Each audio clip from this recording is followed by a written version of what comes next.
Hi everyone. चलिए एक situation imagine करते हैं। एक क्लासरूम में एक मोबाइल फोन गायब हो जाता है। राहुल उसी क्लासरूम में बैठा हुआ था। सीसीटीवी कैमरा में एक रेड शर्ट पहने हुए पर्सन दिखाई देता है और राहुल ने भी रेड शर्ट पहनी हुई थी। कुछ देर बाद वही फोन राहुल के घर से रिकवर हो जाता है। अब क्वेश्चन ये है, क्या इसका मतलब ये है कि राहुल ऑटोमेटिकली गिल्टी है? Wait, let me tell you something.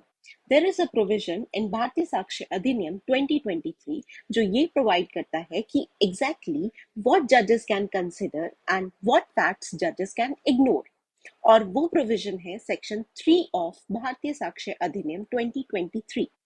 इस वीडियो को एंड तक देखिए क्योंकि इस वीडियो के बाद आप fact and issue, relevant facts और एविडेंस के बीच का डिफरेंस कभी कंफ्यूज नहीं करेंगे। So subscribe this channel now. Hello दोस्तों, I am Dr. Aditi Tyagi and welcome back to Law Talks, जहां हम लॉ को कॉम्प्लिकेटेड लैंग्वेज में नहीं बल्कि स्टोरीज के थ्रू, रियल लाइफ एग्जांपल्स के थ्रू समझेंगे। तो आज हम शुरू करने जा रहे हैं बीएसए का एक बहुत इंपॉर्टेंट प्रोविजन जो है सेक्शन 3। तो बिना किसी देरी के चलिए शुरू करते हैं section 3 of BSA. So, Section 3 of BSA. Section 3 of BSA और Section 5 of Indian Evidence Act दोनों एक ही बात कहते हैं। सबसे पहले हम देखते हैं इसका bare act provision. Bare act के according evidence may be given of fact and issue and relevant facts. तो ये मार्जिनल हेडिंग ही क्लियर कर रही है कि आप एविडेंस किसके दे सकते हैं, फैक्ट एंड इशू और रेलेवेंट फैक्ट्स के। चलिए एक बार इसके प्रोविजन को रीड कर लेते हैं।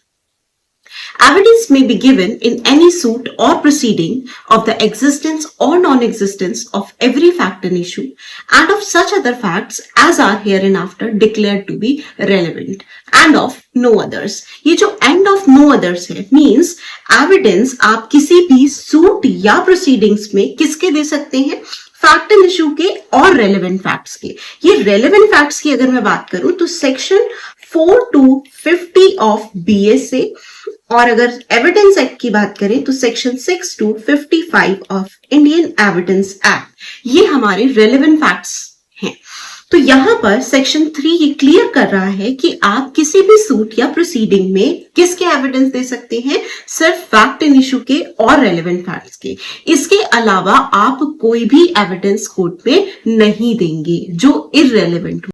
चलिए अब फैक्ट एंड इशू को एक सिंपल से एग्जांपल से समझते हैं। सोचिए कि कोर्ट केस एक जर्नी की तरह है और इस जर्नी की डेस्टिनेशन है fact and issue. Simple words में फैक्ट एंड इशू वो क्वेश्चन है जिसका आंसर कोर्ट को देना है। हमारे एग्जांपल में क्वेश्चन है, क्या राहुल ने मोबाइल फोन चोरी किया था? ये हमारी डेस्टिनेशन है। जब तक जज इस क्वेश्चन का आंसर नहीं दे देते तब तक केस का डिसीजन नहीं हो सकता। इसी तरह मर्डर केस में क्वेश्चन होगा, क्या ए ने बी को मारा था? कॉन्ट्रैक्ट डिस्प्यूट में क्वेश्चन होगा, क्या एक्स ने एग्रीमेंट का ब्रीच किया? ये सभी फैक्ट एंड इश्यूज हैं। अब सोचिए कि डेस्टिनेशन तक पहुंचने के लिए बहुत रोड्स होती हैं। कोर्ट के लिए भी ऐसे ही रोड्स होती हैं और इन्हें हम रेलेवेंट फैक्ट्स कहते हैं। हमारे एग्जाम्पल में राहुल को बैग के पास देखा जाना, सीसीटीवी में रेड शर्ट पहने हुए एक पर्सन का दिखना, राहुल के घर से फोन का रिकवर होना, क्या इनमें से कोई भी फैक्ट अकेले ये प्रूव कर सकता है कि राहुल ने चोरी की? नहीं, लेकिन ये फैक्ट्स जज को सच तक पहुंचने में हेल्प जरूर कर सकते हैं और इसी वजह से इन्हें रेलेवेंट फैक्ट्स कहा जाता है। तो अब तक हमने समझा fact and issue is destination, relevant fact is route. Now the question is evidence क्या है?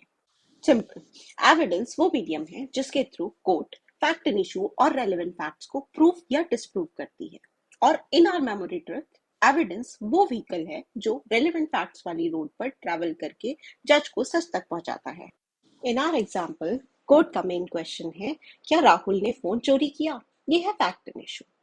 जज सच तक पहुंचने के लिए कुछ क्लूज देखेंगे, जैसे राहुल बैग के पास लास्ट टाइम देखा गया, सीसीटीवी में रेड शर्ट वाला पर्सन देखा गया, राहुल ने एक सिमिलर फोन बेचने की कोशिश की, चोरी हुआ फोन राहुल के घर से रिकवर हुआ। ये सब है रेलेवेंट फैक्ट्स। ये डायरेक्टली थेफ्ट प्रूव नहीं करते लेकिन जज को सच तक पहुंचने में हेल्प जरूर करते हैं। अब सवाल है, कोर्ट को इन फैक्ट्स के बारे में पता कैसे चलेगा?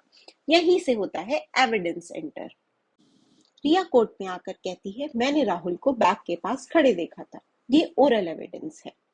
प्रोसिक्यूशन सीसीटीवी फुटेज प्रोड्यूस करती है। जज सीसीटीवी देखते हैं।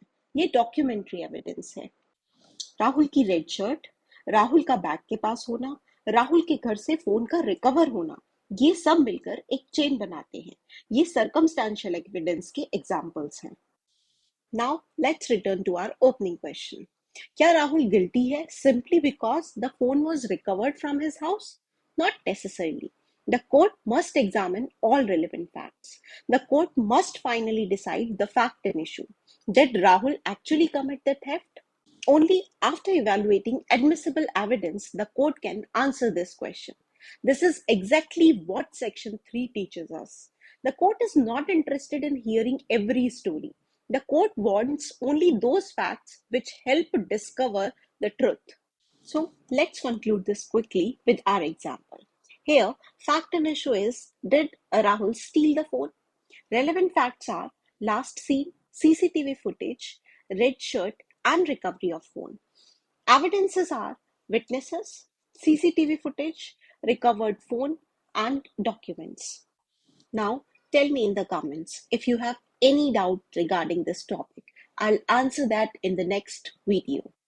अगर आप ऐसी ही knowledgeable, interesting videos चाहते हैं तो don't forget to like, share and subscribe.